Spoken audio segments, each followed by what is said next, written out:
बच्चों, अब तक तो आप लोग मोशन के बारे में इतना ही तो जाना था कि यह एक स्केलर क्वांटिटी है। इसका इसका यूनिट ऐसा यूनिट मीटर पर सेकेंड होता है। और मोशन क्या है और इसका मैथमेटिकल फार्मूला जानते हैं। अब मोशन को दो फिजिकल पार्ट में डिवाइड किया गया है। पहला यूनिफॉर्म मोशन। तो यूनिफॉर्म मोशन यानी इसको कहते हैं एक समान गति या समरूप गति, हिंदी में अगर माना जाए। जब कोई वस्तु एक जब कोई बॉडी इक्वल टाइम इंटरवल में इक्वल डिस्टेंस टेक करे तो समझो कि वह मोशन यूनिफॉर्म मोशन है। जैसे मान लो कि पहला सेकंड में कोई वस्तु 10 मीटर डिस्टेंस टेक किया, दूसरा सेकंड में 20 मीटर, तो पहला सेकंड में मोशन इक्वल टू क्या है? Distance by time. तो डिस्टेंस कितना है? 10 बाई 1 कट गया 10। दूसरा सेकंड 2 सेकंड में 20 मीटर, तो डिस्टेंस कितना हो गया? 20। और बाई टाइम कितना हो गया? 2 जगह 20 10। और तीसरा सेकंड में भी जो 30 मीटर डिस्टेंस तय करे तब मोशन बराबर का होगा डिस्टेंस बाई टाइम इन 30/3 10 बार में ही। इस प्रकार हम तीनों अवस्था में देखते हैं कि इसका मोशन कितना हुआ? 10 मीटर पर सेकेंड, यानी नो चेंज। तो समझेंगे कि यह मोशन कैसा है? यूनिफॉर्म मोशन है। यदि तो हम इसका ग्राफ लेते हैं तो हमेशा स्ट्रेट लाइन का ग्राफ मिलेगा। और दूसरा पार्ट है नॉन यूनिफॉर्म मोशन। ये उस पर हाँ ठीक है सर, ना ठीक है, उसी पर देखते हैं। अब दूसरा पार्ट है मोशन का नॉन यूनिफॉर्म मोशन। थोड़ा बच्चा तो नोट कर लेगा। नोट कर लिया आप।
बोलना चाहते हैं सर? बोले ना। Non uniform motion, if a body takes an unequal distance in equal time interval.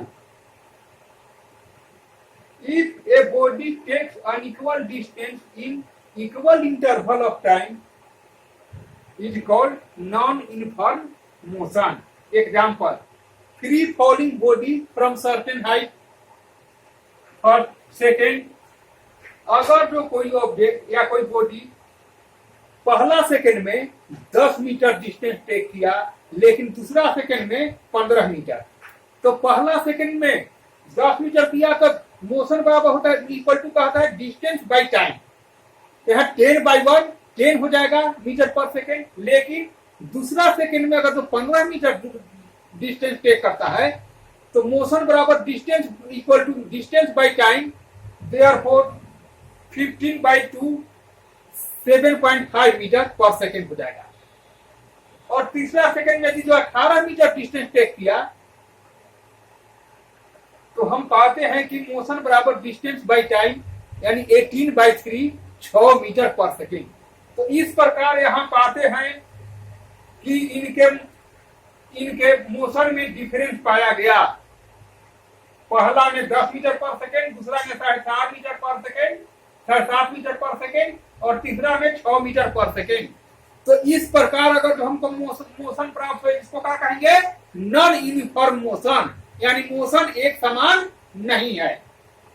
इसका अगर जो हम ग्राफ लेते हैं तो हमें कर्व लाइन का ग्राफ प्राप्त होगा।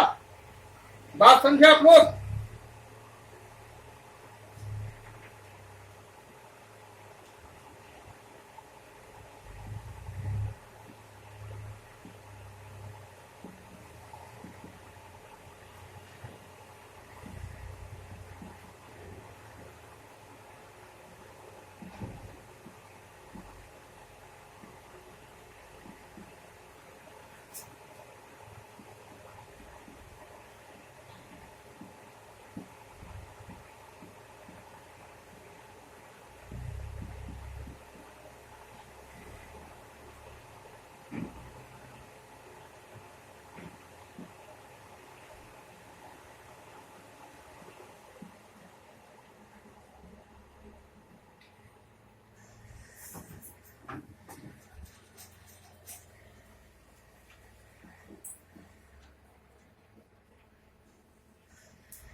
फाइनल रिजल्ट लिखते रहेगा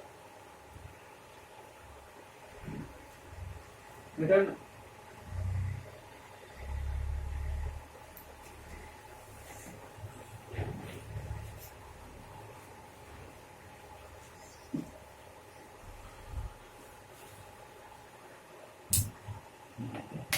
यदि जो हम डिस्टेंस अगर जो हम डिस्टेंस टाइम का ग्राफ लेते हैं, यदि वह ग्राफ स्ट्रेट लाइन में हमें को मिला तो हम समझेंगे कि वह ग्राफ है किसका?